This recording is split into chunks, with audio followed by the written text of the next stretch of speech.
What's going on, everybody? As promised, I bring to you my honest review of Madden 20 franchise mode.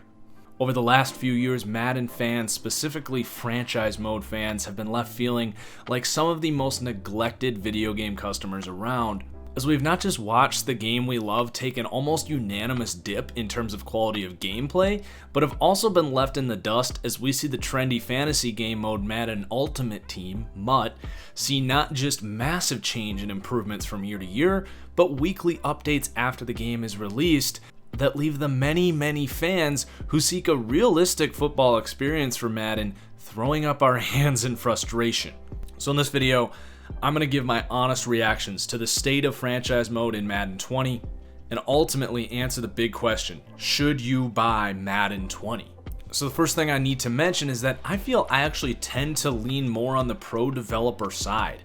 I have had personal conversations with the guys working on this game, and I can confidently say that the guys working on this game actually want the same things we do. As fans of the game of football and Madden, they actually work very hard to get this done. But I also firmly believe that I have never had a review or a wish list of Madden that has brought unrealistic expectations for what I want to see in terms of improvements from a AAA title that has the type of yearly sales that this game has, even if they have a very short development cycle. That said, I hold the belief that the top-down management and distribution of resources for this game has been mishandled for years, to say the least. Over the last 5 years, not only have new features come few and far between, but some of the best new features have been consistently removed from the game, making it impossible for us to actually move forward with Madden. The gameplay has actually become more buggy over the years, and fixing issues as simple as defenders running the wrong way after an interception or a player losing a development trait after winning Defensive Player of the Year has seemed to be an insurmountable roadblock for this company. So when reviewing Madden 20, it's not just important to discuss the new features that we're getting, but also if this company as a whole is making the type of improvements that can help this game get to where it needs to be.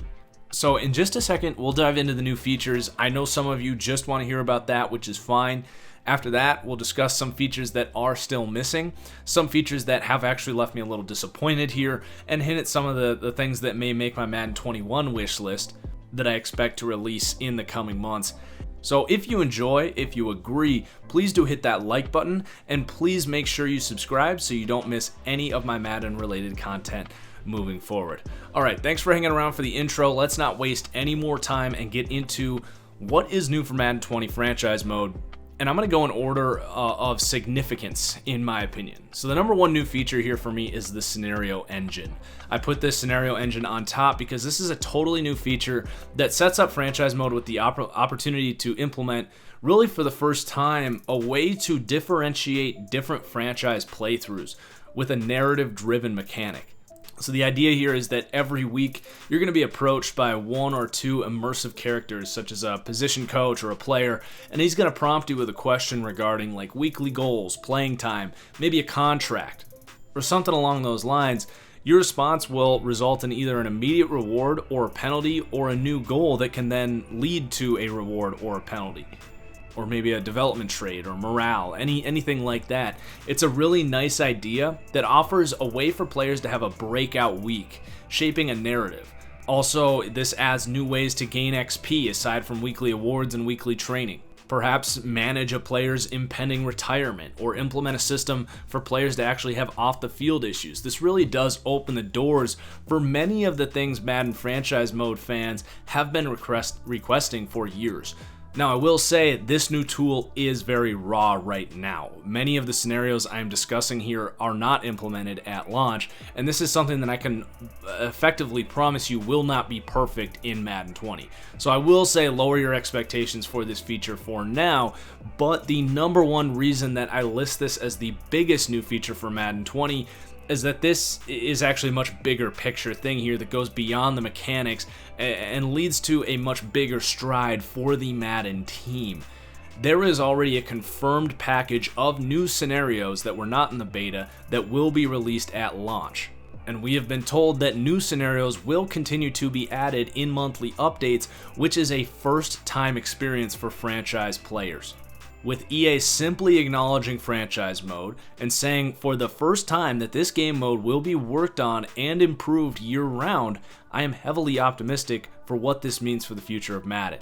Now, as with anything else EA these days, the proof will be in the pudding on this, and it's still a wait-and-see approach to the delivery and development of this mechanic, but as we sit here today, this is not just a promising new addition to franchise mode for Madden 20, but this is something that can bring added immersiveness to your franchise world, spice up each playthrough, but also get devoted franchise guys like me hope that for the first time ever, we're no longer going to have to say that what you see is what you get when the game is released, and it can really help the development of franchise mode moving forward. So the number 2 thing here is Superstar X Factor.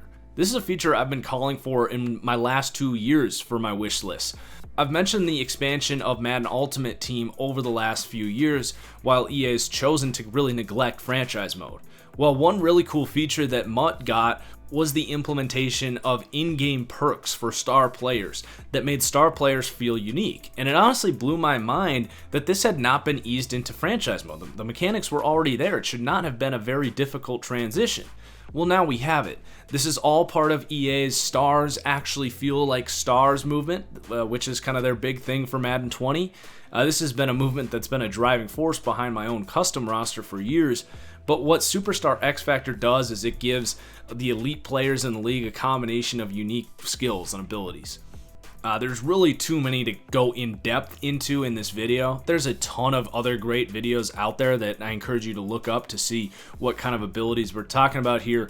But there are superstar players who will receive 2 or 3 abilities, and then there are superstar X Factor players beyond that who will receive extra abilities, and on top of that, a zone ability that activates based on certain in-game requirements. For example, Patrick Mahomes' zone ability allows him to throw the ball 10 more yards than the game traditionally would allow a player to throw the ball after he has completed a pass of 20 yards or more. So this isn't just going to make gameplay more fun and feel like an upgrade from Madden 19, but it's actually going to add some immersiveness to franchise mode as well. It's going to make preparing for your opponent each week feel much more immersive, and it does pair with the scenario engine as well, as you're going to get weekly goals to guard your opponent's Superstar X Factor player. So in the past, when playing against Tom Brady or Aaron Rodgers, it's felt no different than facing Nick Foles or Case Keenum. Not anymore. This is a huge improvement. Number 3 is the contract overhaul. Similar to the X Factor, this was at the top of my wish list for Madden 20. A big point I made in that video is that the big picture features, what I call the window dressing, if you will, these are necessary additions, and each launch needs 2 of these or so to let people know the new features being added and that there's some big stuff coming in. But as someone who plays franchise mode for realism, the contract system and many of what I call the core issues that relate to computer roster building logic, contracts, development, regression, these things have not received the attention they need and have left us with a game that is the equivalent of a stale birthday cake with fresh icing. Now, there's still a lot of room to go, and contracts themselves still have a lot of work to be done in terms of the ability to structure deals and player team options, among other things.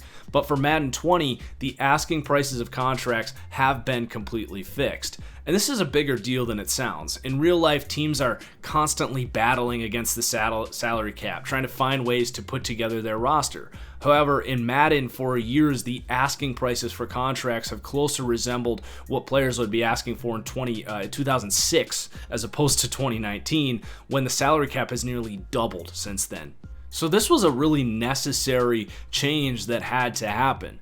So now if you need to pay that star quarterback or 3 or 4 star defenders, you're going to be forced to make sacrifices, find value free agents, and draft well to fill out your roster as you fight against the salary cap. This is also going to lead to more star players hitting free agency like we see in real life. In Madden 19, you could go years and years without seeing quality free agents. So how much you have to pay a guy is actually going to matter in Madden 20. I also need to add that I am encouraged by one specific thing that EA announced recently. We have been promised that at some point we will be receiving 5th-year options for rookies. Now, I am a little disappointed that this was not able to get done before the game actually came out, but it is good, again, to see them acknowledging franchise mode, improving it outside of the normal, January to July window. And in general, I just really appreciate the transparency from the dev team, being told that what they're hearing, what is coming out, what's on their radar, and even offering details on why things are not in the game. Really, for the first time, the Madden community has some transparency, and it's been a big criticism I've had of EA as a whole. So I really appreciate that. Number 4, we have a roster overhaul, including a rating stretch and quarterback throw power stretch. So those that have followed this channel for the last 3 years are very familiar with this concept, as I've been doing this exact thing for my community roster for years. Well, this year Madden will be implementing a rating stretch designed to differentiate the top talent from the average starters from the replacement level guys.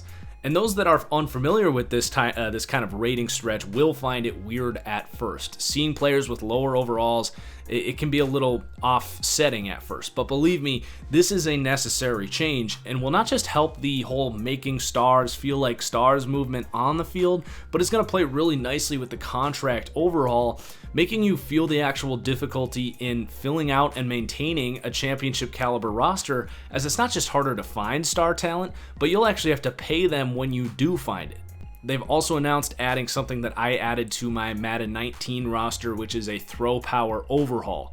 I always found it strange that the lowest throw power would really go was about 85, whereas you look at ratings like speed, route running, tackle, whatever, those could go into the 70s or even into the 60s.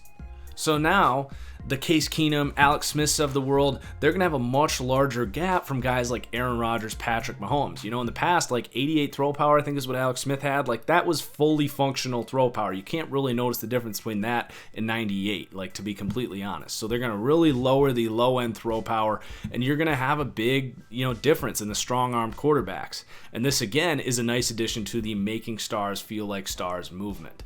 Now, the reason I do rank this pretty low, because it's something I'm pretty excited about, is that I'm actually not convinced they went far enough in terms of lowering the ratings to the degree that they need to be, and for this reason, I will still be doing my own custom Madden roster. And for those that have been using my roster, this actually is not a new feature, but at least the PC and PlayStation community will have something like it now, as I won't be doing it on those platforms. My issue is guys like Travis Benjamin, Ryan Grant are still rated as borderline star players with ratings in like the high 70s. That's higher than any rookie drafted in the 2019 NFL Draft, which gives us the issue that many first-round rookies won't even start when they were drafted in real life to replace guys like a Benjamin or Ryan Grant. Those guys are supposed to be considered weaknesses for their respective teams. But it's not just the rookie thing. Players like Marvin Jones, Kenny Stills are, solid players, but they're still rated way too close to guys like AJ Green, Keenan Allen, Devontae Adams, true star receivers. I also felt like the middleman guys, kind of like we mentioned earlier, are still rated way too high, and it's gonna make filling out competitive rosters still way too easy. Now, again, it sounds like I'm bashing it because I selfishly think my roster is still a lot better. But if you want that immersive franchise experience, this is still going to be an improvement for many of the reasons that I already stated. Number 5, Fog of War. This is a minor addition, but it is a nice touch. They've added some uncertainty to the draft. So in the past, the second you drafted a guy, you'd know exactly what that development trait was and really what the rest of his career was going to look like. Now, if a guy has a development trait over normal, you're not going to be able to see what that development trait is until he plays a certain amount of snaps. It is minor, and I think more Fog of War with the ratings and such should be encouraged in the future, but this does add a little bit of strategy to team building. Number 6, the Pro Bowl. Alright, whatever. Number 7, gameplay is just better. This isn't a gameplay video, and I hope to put a gameplay review out in the near future as I really get my hands in here and play this game a lot this weekend. But at the end of the day, the gameplay is just smoother. It's more realistic. They fixed the throwing arc, so you can actually make realistic reads over the second level of the defense. Playing against user linebackers is going to be less painful. Now, I'm not promising it's going to be perfect or what you expect necessarily, but the gameplay is just better. And gameplay is still the heart of Madden. When gameplay is better, everyone's a little more happy. Now, as far as how much better is it, I'm not going to really get into that. My initial reaction from the beta was that if I was in a coma for 3 years, probably a self-induced one after enduring Madden 19 for a year, and someone told me that this was Madden 21, I'd honestly believe them. It really did feel that much better. I do hope that it's not as buggy though, and I can't make any promises about that after I just haven't played it enough. So that's really it if you want to talk about the new features, but there's a lot of smaller fixes that I need to mention here as well. Regression has been tweaked. And for the first time, I can say that there's not a position that I would change the degree of digression on, which is huge. They've removed the ability for players to lose dev traits, and they've made it harder to gain them. So while this doesn't feel like the ideal solution to an issue where last year someone could have an amazing season and actually lose a development trait, this is an upgrade to one of the most annoying issues in all of Madden 19. I do think in the future there should be ways for disappointing players to lose a development trait.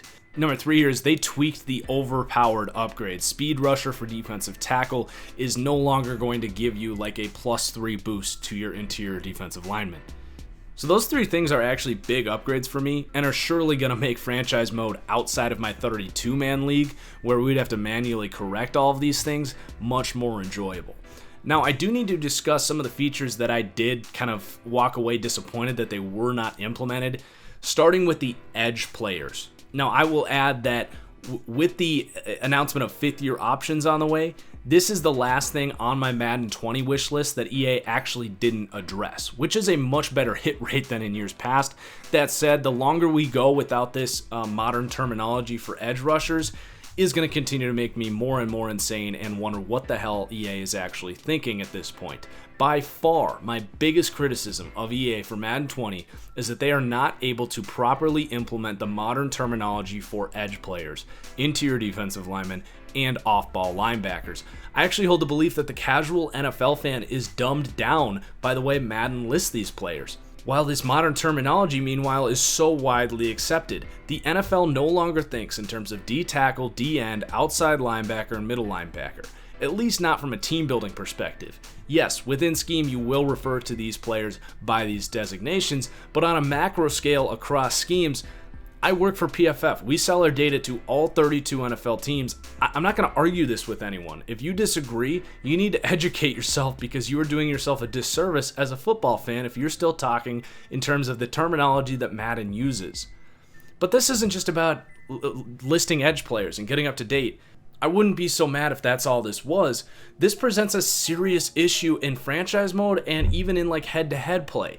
If you want to compare players, determine team needs for the draft or free agency, to fill out your depth charts and compete for season awards, you cannot, and I repeat, cannot possibly tell me that Khalil effing Mack should be competing and considered the same exact position as Luke Kuechly.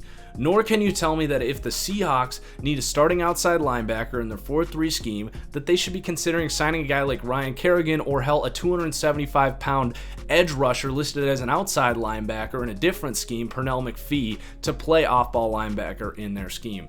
There are so many issues here with the terminology Madden uses that don't just lead to dumb computers, but dumb users as well. Joey Bosa, for example, is not a 3-4 defensive end. Yet you play MUT or go online or play casuals in an online franchise, I promise you, many players are going to cheese him up as a DN in a base 3-4 defense because he's got elite block shed, great pass rush traits because of his ability in real life to win on the edge, not between the tackles. In real life, a 3-4 defensive end plays between the tackles on base defense. Maybe in a shift against a multi-tight end stacked front, he will shift and play head up on the tackle. Joey Bosa, when he played in the Chargers 3-4 scheme as a rookie, played 91% of his snaps outside of the tackles.